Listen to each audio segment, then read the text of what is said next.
നിങ്ങളുടെ favourite shows ഇനി ഒരിക്കലും മിസ്സാവില്ല. ഇപ്പോൾ C5-ലൂടെ കാണും നിങ്ങളുടെ ഫേവറേറ്റ് ഷോ തികച്ചും സൗജന്യമായി.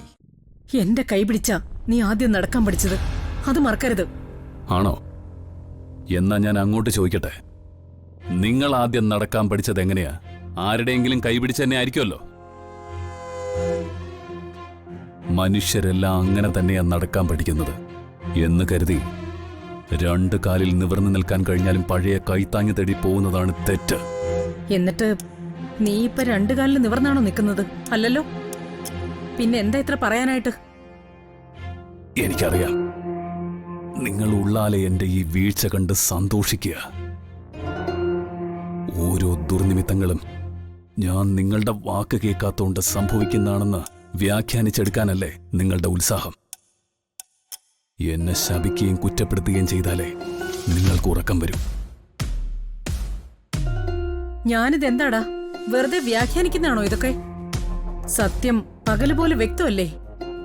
പൂജ നടക്കുമ്പോ ഇരിപ്പിടത്തിൽ നിന്ന് എഴുന്നേക്കരുതെന്ന് ആരെല്ലാം പറഞ്ഞു? നീ കേട്ടോ? എന്നിട്ട് അയ്യോ, ഞാൻ ഒന്നും പറഞ്ഞിട്ടില്ല. ഇത് ലളിതായിരിക്കും പറഞ്ഞത്.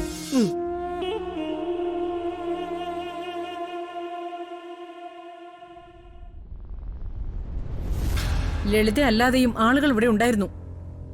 അവര് പറഞ്ഞാലും ഞാൻ അറിയും കാര്യങ്ങള്. ഓഹോ, ഇനിയിപ്പം നിങ്ങളറിഞ്ഞാൽ എനിക്കെന്താ? നിങ്ങള് മേഘന്റെ തല കൊയ്യോ? ഇല്ലല്ലോ. എനിക്കെന്തിനാടാ നിന്റെ ഈ തല? ബുദ്ധിക്ക് പകരം ചേറ് നിറച്ചു വെച്ചിരിക്കുകയാണല്ലോ അവിടെ. അതല്ലേടാ ഇത്രയൊക്കെ പറ്റിയിട്ടും രാധേ രാധേന്നും പറഞ്ഞ് നീ പിന്നാലെ പോകുന്നത്. ഞാൻ പറഞ്ഞത് കേട്ടിരുന്നെങ്കിൽ നിനക്ക് ഈ ഗതി വരുമായിരുന്നോ? ഇല്ലല്ലോ. പരിഹസിക്കണ്ട. പണ്ട് മുതൽ നിങ്ങൾ പറഞ്ഞത് കേട്ടതിന്റെ ഗതികേട ഞാനിപ്പോ അനുഭവിക്കുന്നത് തന്നെ. ഇനിയെങ്കിലും ഒന്ന് മാറി നടന്നു നോക്കട്ടെ, രക്ഷപ്പെടുമെന്ന് അറിയണമല്ലോ. രക്ഷപ്പെട്ടത് തന്നെ. എടാ, എന്നെ ഷോക്കടിച്ച് വീഴ്ത്തിയതും നിന്നെ ഇപ്പൊ ഈ ഗതിയിലാക്കിയതും ആരാന്നാ നിന്റെ വിചാരം? അതവളാ, ചത്തുപോയ നിന്റെ പഴയ ഭാര്യ തന്നെ, സുഭദ്ര തമ്പുരാട്ടി.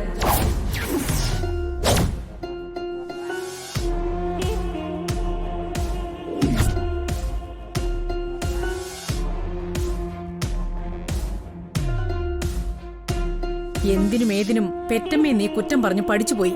യഥാർത്ഥ ശത്രുവിനെ കാണാൻ കഴിയുന്നുമില്ല. അതാണ് സത്യം. പിന്നെ സുഭദ്രയുടെ രൂപവും ഭാവവും ഉണ്ടെങ്കിലും അവളുടെ അനുജത്തിയാണ് രാധയെന്ന് നീ മറക്കരുത്. അതുകൊണ്ട് തന്നെ നിന്റെ രണ്ടാം ഭാര്യയായി തന്റെ സ്ഥാനത്ത് രാധ വരണമെന്ന് സുഭദ്ര ഒരിക്കലും ആഗ്രഹിക്കില്ല. അതുകൊണ്ട് സുഭദ്രയുടെ ശക്തിയാ ഓരോരോ ദുരന്തങ്ങളായി നിന്റെ മേലിൽ പതിക്കുന്നത്. ഇനിയെങ്കിലും അത് ഓർത്താൻ നിനക്ക് കൊള്ളാം.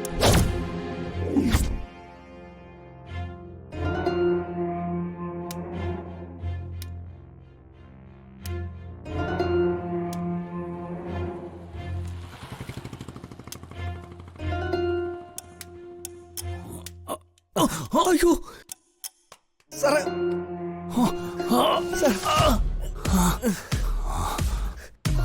സൂക്ഷിച്ചു, ഞാൻ പിടിക്കാം.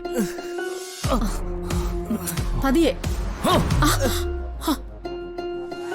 ഒരെണ്ണം പിടിക്കുകയും വേണ്ട, എന്റെ പിന്നാലെ വരികയും വേണ്ട. എനിക്കറിയാം എന്താ വേണ്ടെന്ന്. കുടിക്കാൻ കുറച്ച് വെള്ളം എടുക്ക.